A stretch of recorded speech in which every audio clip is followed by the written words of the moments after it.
Ici Londres. Are we ready for a no-deal Brexit?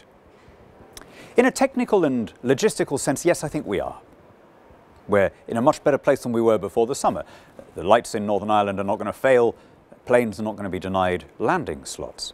It's true that we've been slow to invest in massive new ports and customs infrastructure, but then why would we need new infrastructure? Surely the logical way of responding to a no-deal withdrawal is in the same fashion that Singapore responded to an acrimonious split with a much larger neighbour in 1965. That is, to pursue a policy of unilateral global free trade. Why on earth would a British government want to impose tariffs on EU imports? Why would we want to push up costs at home? Why would we make life tougher for British customers or for British businesses? Assuming that we pursued a policy of unilateral free trade, we would cushion 80–90% of the shock of the dislocation. But there are other things that we need to do to ensure that investment continues to pour into the UK and that we remain the best place in the region to do business. We should be looking at serious cuts in corporation tax, ideally down to the OECD minimum of 10%. We should be looking to reduce or scrap other taxes that impair economic activity, such as fuel duty. We should draw up a list of EU directives and regulations that we could scrap immediately after leaving.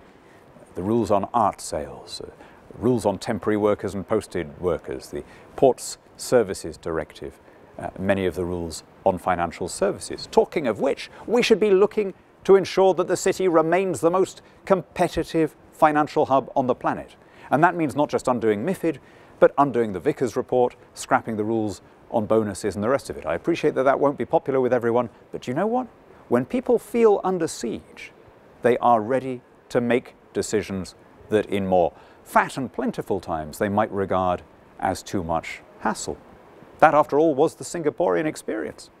Forced by an acrimonious split with a larger neighbour into a policy of unilateral deregulation and free trade, they went from being below average income to becoming one of the most prosperous places on the planet. In one generation, they went from being a tropical, swampy island to being a gleaming metropolis.